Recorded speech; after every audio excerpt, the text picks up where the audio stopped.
तो कई कई भारत की भूमि के ऐसे शेर हुए जिन्होंने अपना शीश कटा दिया पर धर्म नहीं बदला।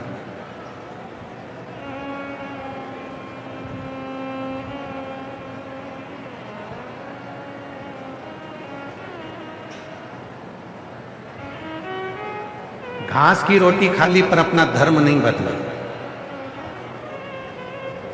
जंगलों में पड़े रहे पर अपना धर्म नहीं बदला। जगत के ठोकर खाते रहे पर अपना धर्म नहीं बदला। मरते मर गए पर अपना धर्म नहीं बदला। और आज के जमाने में ना जाने लोगों को क्या लाभ मिलता है। अपना सनातन धर्म लोगों को बुरा लगता है और दूसरा धर्म लोगों को अच्छा लगता है। 63 नैनार, भगवान शंकर के 63 शिवभक्त ऐसे हुए जिनकी कथा आज भी पूरा संसार गाता है। उनको नैनार कहा गया। गिनती में वो 63 नैनार रहे। 63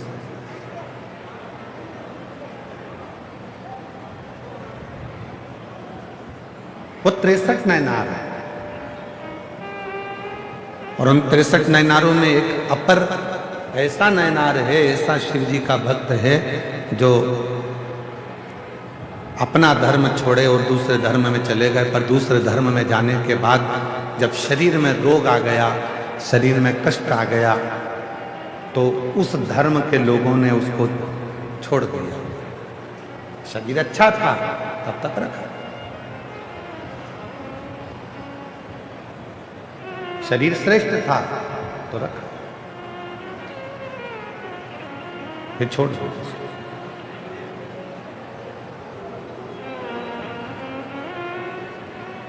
आखिरी में वो अपर नैनार को लगा कि मेरी एक ही बहन है, मरने से पहले मैं अपनी बहन से मिलता।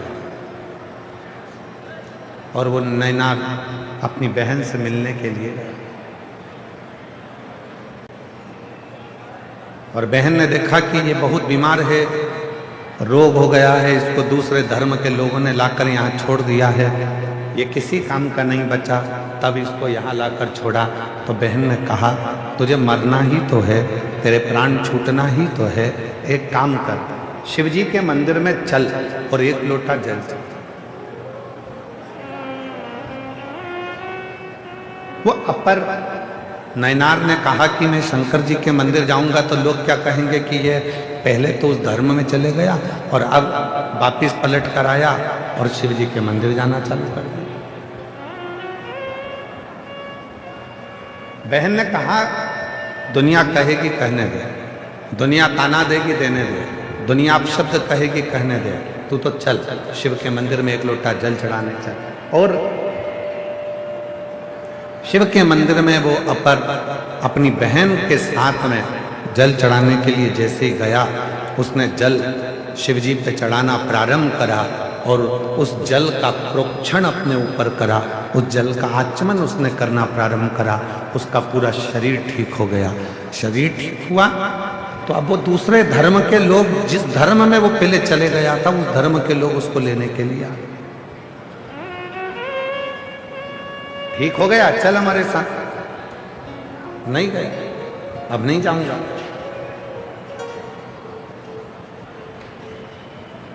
जब दुनिया के धक्के खा लेता है इंसान, जब दुनिया की ठोकर खा लेता है इंसान, और ठोकर खाने के बाद जब देवाधिदेव महादेव की शरणागति में जाता है, तब उसका जीवन सार्थक हो पाता है।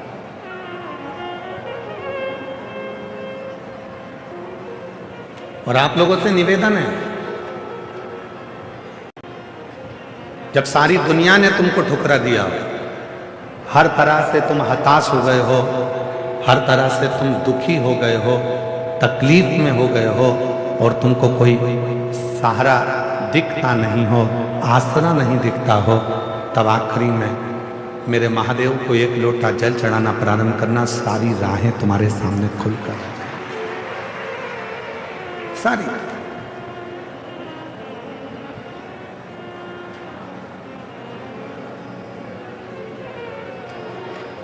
और शंभु शरणे पड़ी मांगू घड़ी रे घड़ी दुख काटो दया करी दर्शन आपो।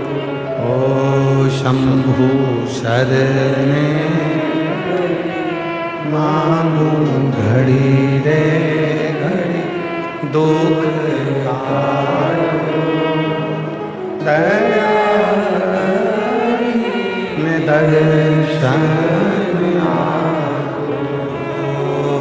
शंभु शरण पड़ी मांगू घड़ी रे घड़ी दुख काटो दया करी दर्शन आपो। ये 63 जो शिव के भक्त हुए हैं, ये 63 जो भगवान शंकर के नयनार हुए हैं, ये 63 जो शिव के उपासक हुए हैं, इनकी कथा केवल कथा नहीं है, इनकी कथा हमारे जीवन में एक उद्देश्य, हमारे जीवन का एक लक्ष्य, हमारे जीवन की एक मंजिल निश्चित कर देती है, एक मंजिल निश्चित करती है।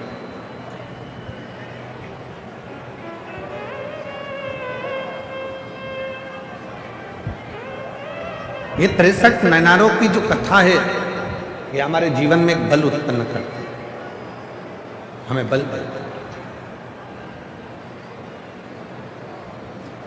हमें अविरल भक्ति प्रदान करते हैं।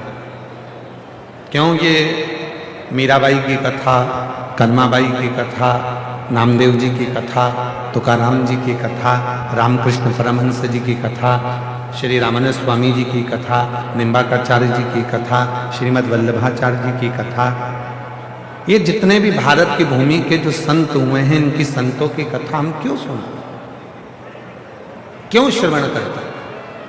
जिससे हमारे भीतर भक्ति प्राप्त हो, भक्ति का बल बने।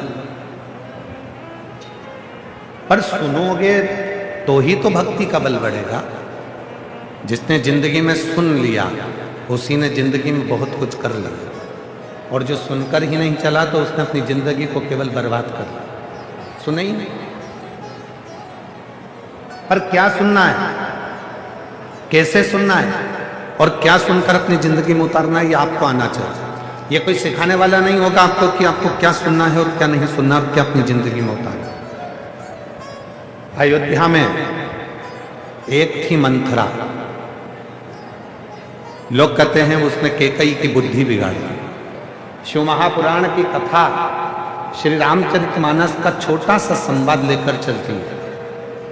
ऐसा नहीं कि राम कथा शिव महापुराण में नहीं है, छोटा सा संवाद रामचरितमानस का शिव महापुराण में वर्णन आता है। एक मंथरा अयोध्या के राज्य को डिगाने के लिए मंथरा ने केवल कैकेयी के कान नहीं भरे, मंथरा सबसे पहले गई कौशल्या जी के पास।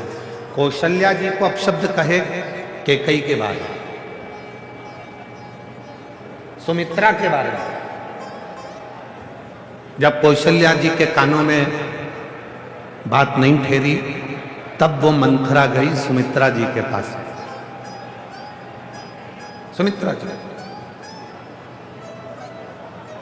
सुमित्रा जी ने भी उसकी बात नहीं मानी।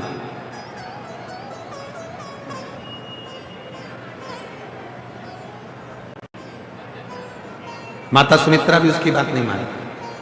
तब वो मंथरा गई कैकेयी के पास और कैकेयी ने उसकी बात को माना। अब देखिए जरा, मंथरा पहले कौशल्या जी के पास गई, कौशल्या जी ने बात को नहीं माना। मंथरा फिर सुमित्रा जी के पास गई, सुमित्रा जी ने बात को। फिर मंथरा गई कैकेयी के पास और कैकेयी ने बात को मान ली। और इसके बाद भी मंथरा गई। ऐसा नहीं कि मंथरा कैकेयी के बाद कहीं नहीं गई, मंथरा गई, जब भरत जी अपने नाना के घर से आए तो मंथरा उनके पास भी गई, और जो भरत जी के पास जाकर मंथरा ने बोलना चालू करा तो भरत जी को गुस्सा आया और मंथरा को उठाकर पटक दिया। उसने नहीं सुना, भरत जी ने भी नहीं सुनी, कौशल्या जी ने भी नहीं सुनी, सुमित्रा जी ने भी नहीं सुनी। सुनी तो केवल एक ने सुनी, वो कैकेयी ने सुनी।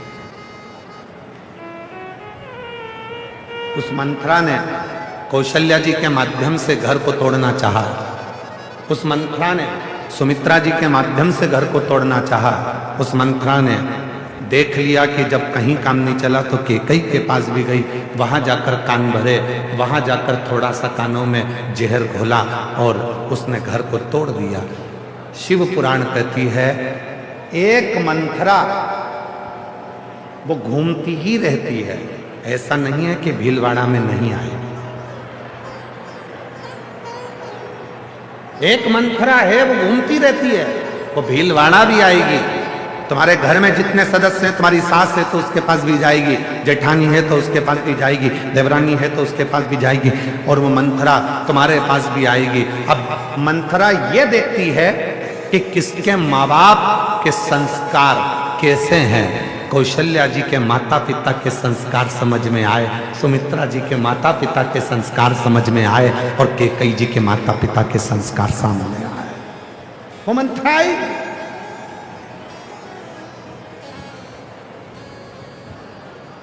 मंथरा जानती थी कि कैकेयी के माता साधारण नहीं थी। आप सभी ने रामचरितमानस में स्मरण करा होगा, कैकेयी के पिताजी को, कैकेयी नरेश को एक वर था।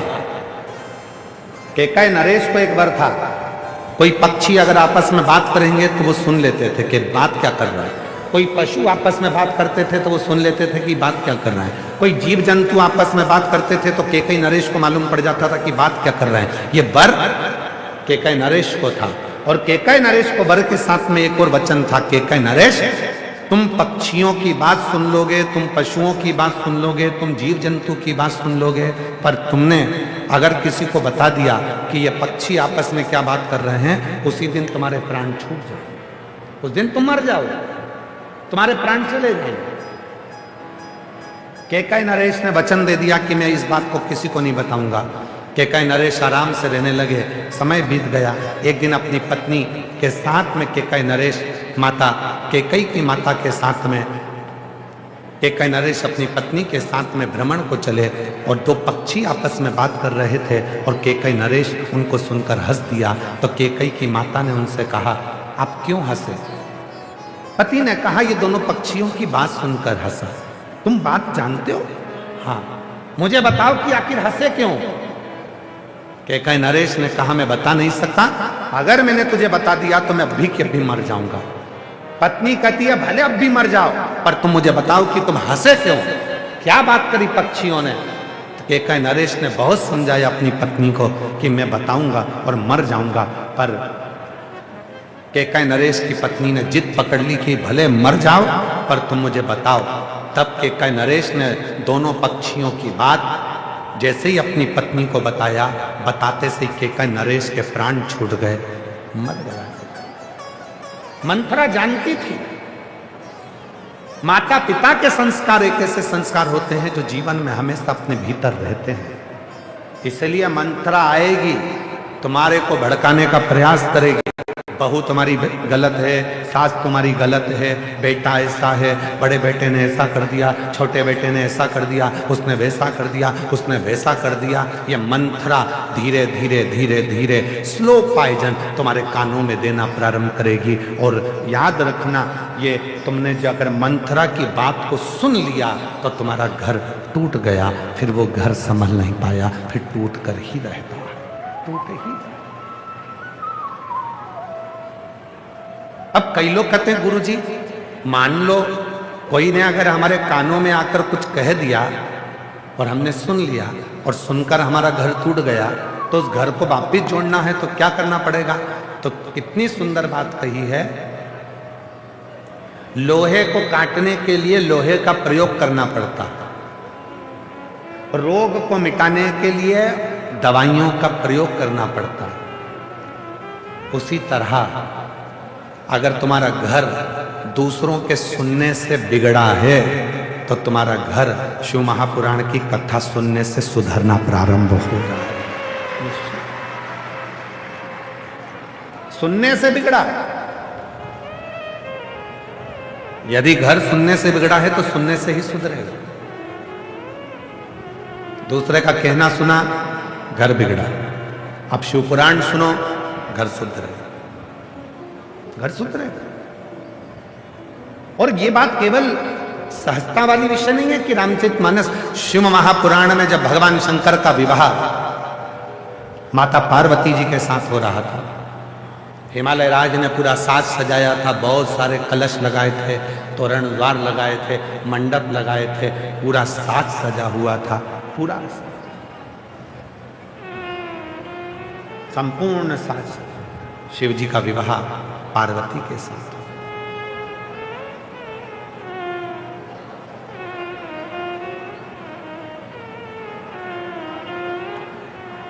पार्वती जी का श्रृंगार हुआ, विवाह हुआ, दूल्हा बनकर भगवान शिव भी गए। पार्वती जी के साथ उनका विवाह होने लगा।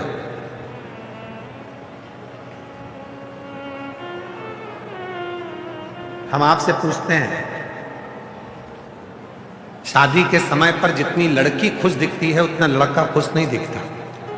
तुम पूरी दुनिया के दूल्हा और दुल्हन को देख लेना, और बल्कि स्टेज पर अगर लड़की ज्यादा खुश दिखती है तो पति का मुंह देखकर बेचारी वो भी मुसद्दी लाल हो जाती है, एकदम चुप। ज्यादा हंसूंगी, मुस्कुराऊंगी, अपनी बहनों से बात करूंगी, सहेलियों से बात करूंगी, इनका मुंह मेंढक की तरह लटका हुआ है तो मुझे भी ऐसे करना पड़े। बोल, चेहरा उतरा है।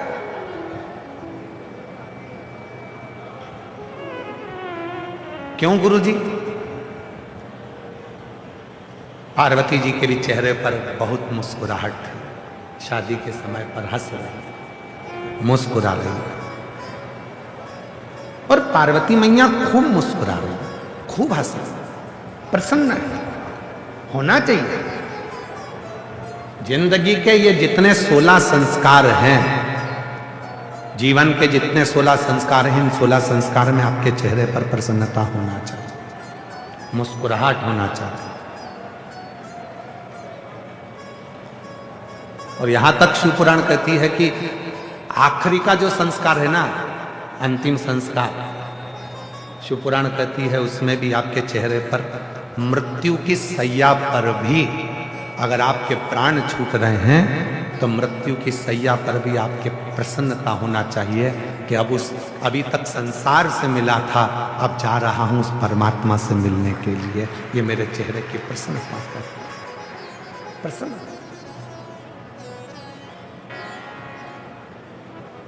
पार्वती जी ने देखा कि शिव जी के चेहरे पर प्रसन्नता नहीं।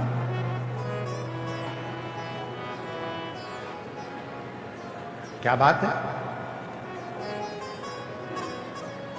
एकदम जैसे शंकर भगवान पहले थे वैसे ही आज नजर आ रहे हैं, कोई अंतर ही नहीं दिख रहा। विवाह में तो खुश होना चाहिए, पर इनके चेहरे पर तो कोई प्रसन्नता दिख ही नहीं रही। बात क्या है?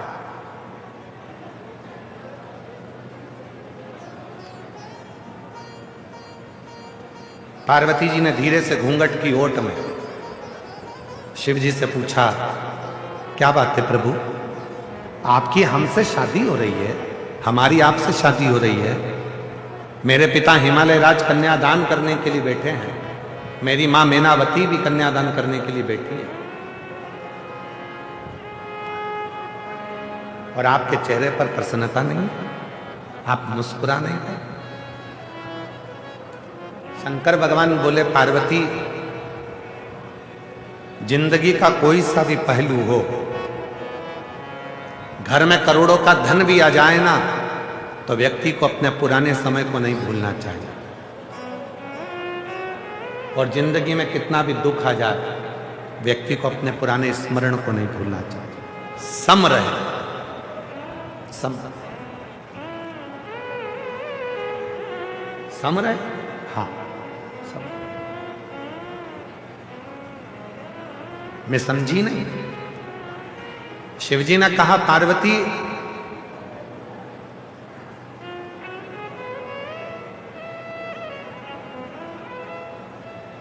जब तक लड़के का विवाह नहीं होता तब तक वो 2 पांव वाला रहता है।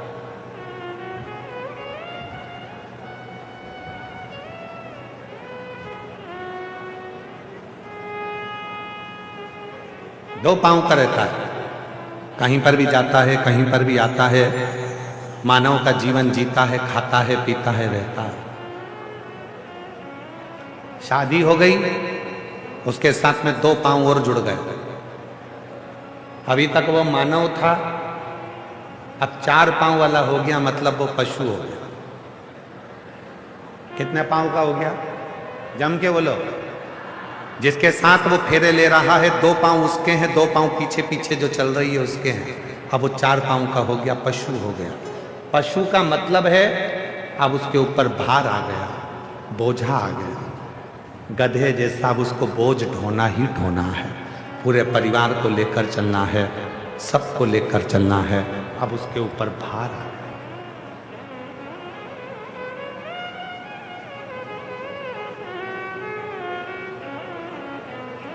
पशु बन गया।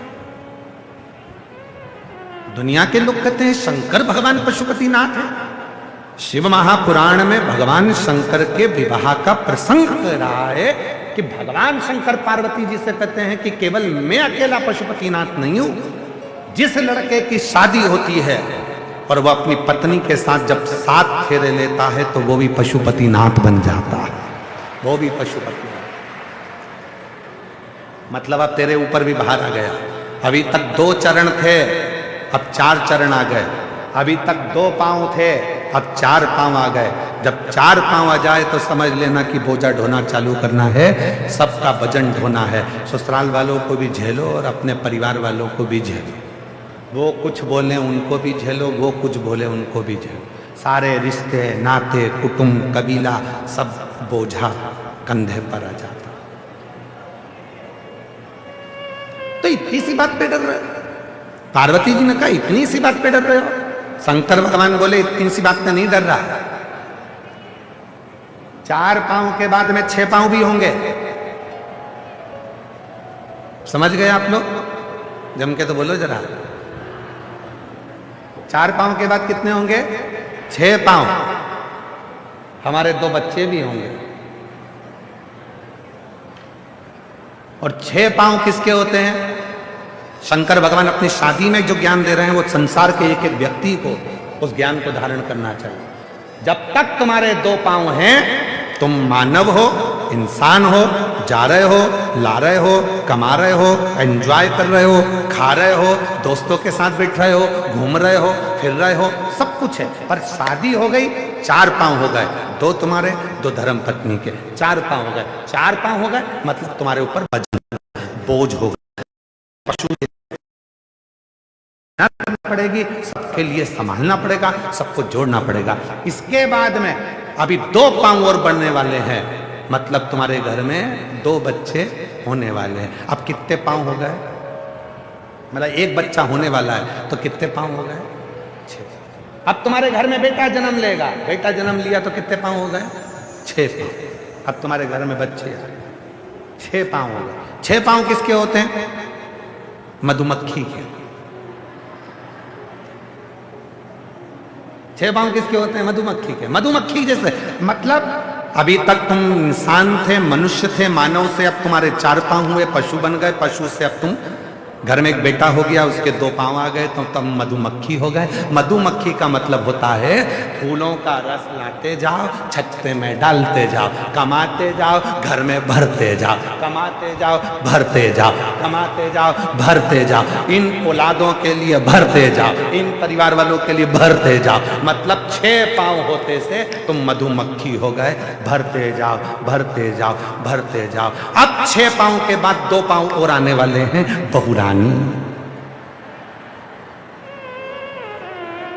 6 पांव के बाद में 2 पांव और आने वाले हैं। अब कितने हो जाएंगे? जम के बोलो। 8 पांव। शंकर जी करें अपने विवाह में पार्वती जी को, एक समय ऐसा आएगा कि 8 पांव हो जाएंगे, बहू घर में आ जाएगी। 8 पांव किसके होते हैं? मकड़ी के। 8 पांव किसके होते हैं? मकड़ी के। शंकर जी कहते हैं जब 8 पांव हो जाएंगे, इतना जाल बिछा लूंगा अपने व्यापार का, अपने घर का पूरा जाल ऐसा बिछा लेता हूँ, खूब कमाता हूँ, खूब बढ़ता हूँ, खूब जाल बिछाया, फैक्ट्री, दुकान, घर, गाड़ी, बंगला, बच्चे, बच्ची, बहू, सबका जाल बिछा, और एक दिन उसी जाल में फंसकर मैं मर जाता हूँ और आगे बढ़ नहीं पाता हूँ। ये जिंदगी। अब बता पार्वती, शादी में मुस्कुराऊं कि एक जैसा रहे? अब बोलो बोलो, मुस्कुराऊं? वजन बड़ा, वजन परिवार बड़ा तो कमा कमा कर लाना पड़ेगा, देना पड़ेगा। इसलिए शिव जी की कथा कहती है शंकर भगवान सम है, इसलिए उनका नाम है समेश्वर महादेव। शिव सम, समेश्वर, एक जैसे रहते हैं। कोई मन में विचार नहीं, कोई मन में सोच नहीं, कोई मन में विचार नहीं इस तरह का कि मुझे क्या मिले। फिर वो किसी ने एक बहुत सुंदर बात कही कि 4 दिन की चांदनी फिर अंधेरी, फिर वही। दूल्हों को देखो, शादी में जो दूल्हा सबसे ज्यादा नाचता है, बाद में पानी की बाल्टी और दूध की थैली वही खरीदने जाता है।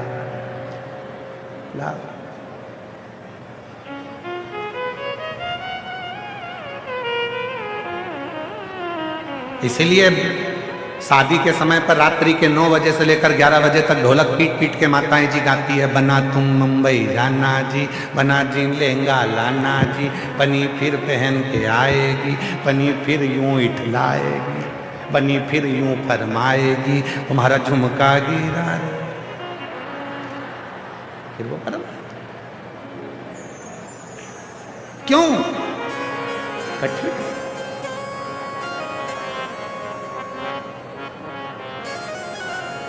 अच्छा, प्रसन्नता किसको हो? प्रसन्नता किसको हो? जिसका पहला ब्याह हो रहा हो। तो पार्वती जी को प्रसन्नता हो रही है कि मेरा पहला विवाह है। शिव जी को काय की प्रसन्नता? उनको मालूम है कि मेरी 50 तो पहले चली गई है, ये तो 51 भी है। जो गले में मुंडों की माला है शिव जी के, शंकर जी के गले में 2 मुंड माला होती है।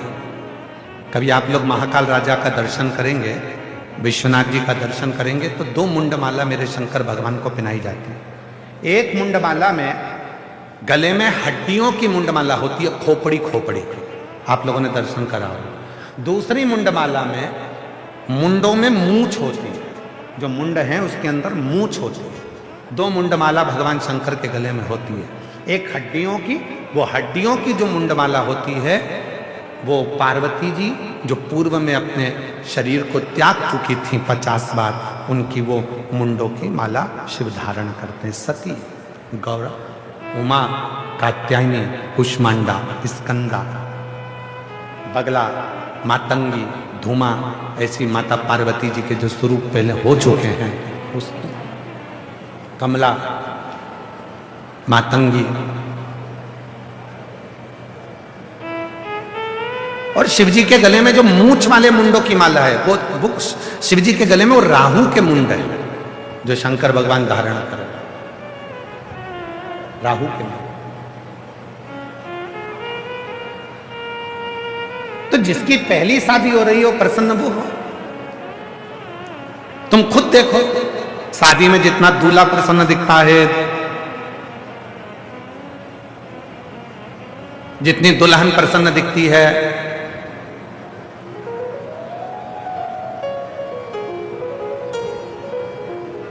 उतना कोई प्रसन्न नहीं दिखता, क्योंकि सबको मालूम है विवाह होने के बाद में जो परिस्थिति का बोझा हमारे सिर पर आएगा, जो बोझ हमारे सिर पर आएगा उसको हमको झेलना पड़ेगा। और प्रसन्नता किस चीज के लिए? समता के भाव। उसमें कोई भेद नहीं है। समता का। और जिसने अपनी जिंदगी को समता में जीना प्रारंभ कर लिया, दुख आया कोई बात नहीं, इतने समय सुख होगा कोई बात नहीं, अच्छा आएगा, समय बदलेगा, आएगा। कितना सुंदर कहा, अग्नि पुराण में वर्णन आता है, स्वयं अग्नि पुराण में वर्णन करते हैं, सूर्य नारायण भगवान अपनी धर्म पत्नी संध्या से कहते, संध्या सुन, पृथ्वी पर जितने भी तीर्थ हैं ये भक्ति भी देंगे और शक्ति भी देंगे। संध्या, पृथ्वी पर जितने तीर्थ हैं, आप वृंदावन जाइए, आप अयोध्या जाइए, आप जहां द्वारका जाइए, जगन्नाथ जाइए, आप केदार आप जहां जाना चाहो, बद्रीश जाइए, आप जहां मर्जी पड़े वहां जाओ और तीर्थों का दर्शन करो। दुनिया के जितने तीर्थ हैं, भगवान सूर्य नारायण माता संध्या से कहते हैं ये भक्ति भी देते हैं और शक्ति भी देते हैं। इसलिए हमारे सनातन धर्म में कहा जाता है कि तीर्थ यात्रा जरूर करा करो, तीर्थ में जरूर जाया करो, वहां भक्ति भी मिलेगी और शक्ति भी मिलेगी। भक्ति और शक्ति ये दोनों मिलती। पर सूर्य नारायण भगवान ने माता संध्या से कहा, संध्या, दुनिया के जितने तीर्थ हैं ये भक्ति देते हैं, शक्ति देते हैं, पर दुनिया में शंकर भगवान के जितने ज्योतिर्लिंग हैं वो 12 ज्योतिर्लिंग दुनिया की तकदीर बदल देते हैं। ये 12 ज्योतिर्लिंग दुनिया की तकदीर बदलने वाले हैं। याद रखना, तीर्थ भक्ति देगा, शक्ति देगा, पर तुम्हारी तकदीर को बदलने की सामर्थ्यता यदि कहीं मिलेगी तो वो 12 ज्योतिर्लिंग में भगवान शंकर का जब तुम दर्शन करोगे। तो कितने ज्योतिर्लिंग हैं? जम के बोलो जरा, जम के। 12। महीने कितने हैं? 12। क्यों 12 ज्योतिर्लिंग 12 महीने के लिए बनाए गए? भगवान शंकर का ये चरित्र स्वयं सूर्य नारायण भगवान अग्नि पुराण के अंतर्गत वर्णन करते हैं। सूर्य नारायण भगवान का उपदेश देते हुए संध्या से कहते हैं, संध्या, ये 12 महीने के 12 ज्योतिर्लिंग बनाए गए हैं। तुम्हारा जो महीना बेकार चल रहा हो, जिस महीने में तुम टूट कर गिर चुके हो, उस महीने में एक ज्योतिर्लिंग में जाकर एक रात्रि का विश्राम कर कर, दर्शन कर कर, शिखर दर्शन कर कर अपने नक्षत्र को, अपने ग्रह को, अपने विचारों को बदल दो। ये 12 ज्योतिर्लिंग क्या करते हैं? भक्ति अपनी जगह, शक्ति अपनी जगह। ये 12 ज्योतिर्लिंग मनुष्य के समय को, मनुष्य की तकदीर को बदल कर रख देते हैं। अगर दुख है तो सुख का अनुभव वो करना प्रारंभ कर देता है, सुख का। और शिव महापुराण में एक बात कही, ये तो हो गई अग्नि पुराण की बात। शिव महापुराण के कुमार खंड में, शिव महापुराण के कुमार खंड में वर्णन करते हुए श्री वेद व्यास जी वर्णन करते हैं कि यदि संसार का मनुष्य 12 ज्योतिर्लिंग में दर्शन करने नहीं जा सकता तो अपने घर के नजदीक में जो शिवलिंग विराजमान है, उस शिवलिंग पर जब वो जल चढ़ाना प्रारंभ करता है तो 12 ज्योतिर्लिंग के देव भी उसको स्वीकार कर कर उसका समय पलटना प्रारंभ कर देते हैं, उसका समय। और इसके प्रमाण शिव महापुराण वर्णन करते हैं। एक पत्र है, अच्छा है, देखिए।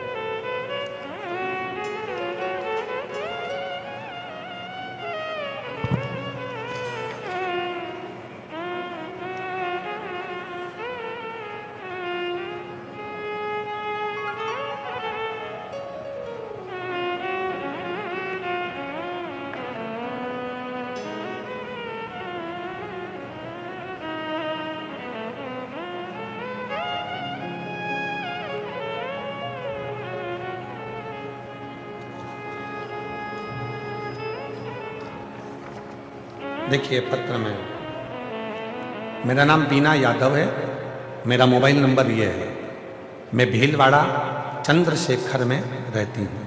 कहीं बैठी हो बीना जी यादव, अगर कहीं बैठी हो तो हाथ हिला सकती हैं और कहीं बैठी हो तो आ सकती हैं।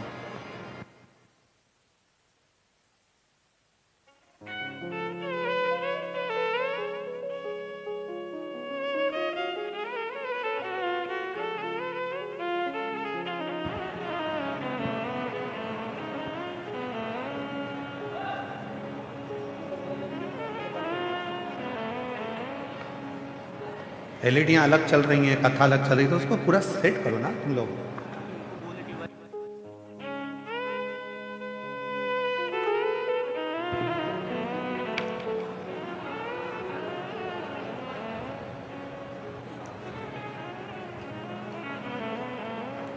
मेरा नाम बीना यादव है, मेरा मोबाइल नंबर ये है। कहीं बीना यादव जी बैठी हो तो हाथ दिला सकती हैं,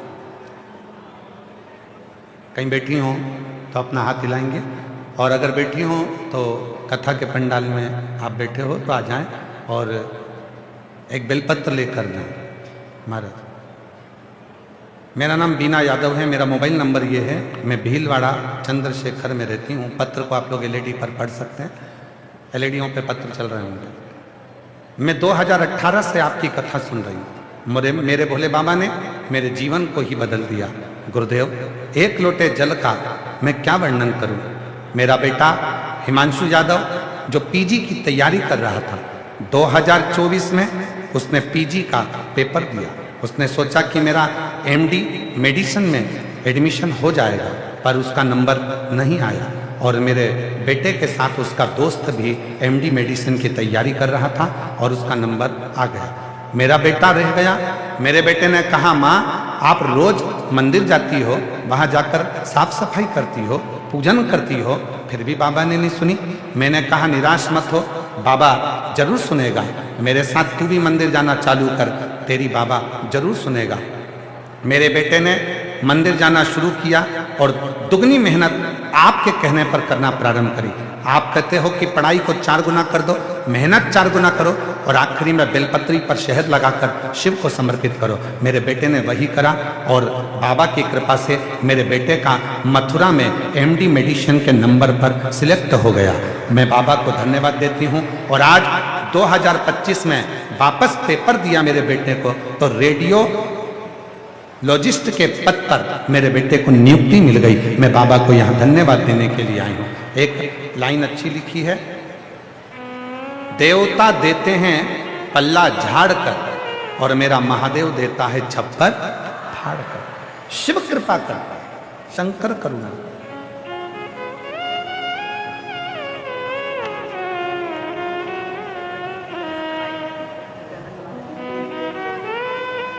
हमारा जो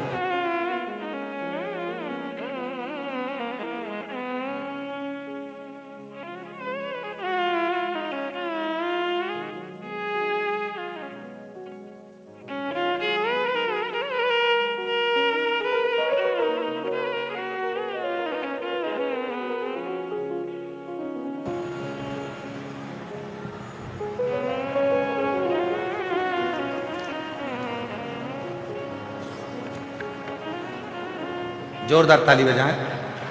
बाबा की कृपा, शिव तत्व। एक लाइन और बड़ी सुंदर है, तेरे दरबार की बाबा निराली शान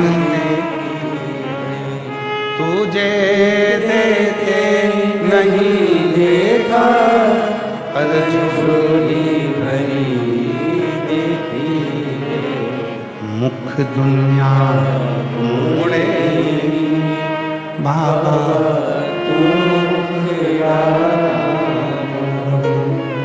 मुख दुनिया मोड़े बाबा तू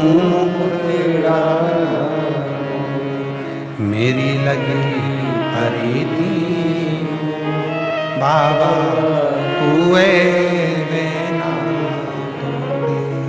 मेरी लगी खरीदी बाबा तू।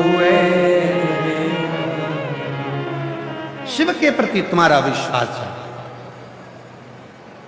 आए हो, भरोसा प्रबल रहना चाहिए, विश्वास दृढ़ रहना चाहिए। जब विश्वास दृढ़ होगा, भरोसा प्रबल रहेगा, तो जीवन अपने आप साफ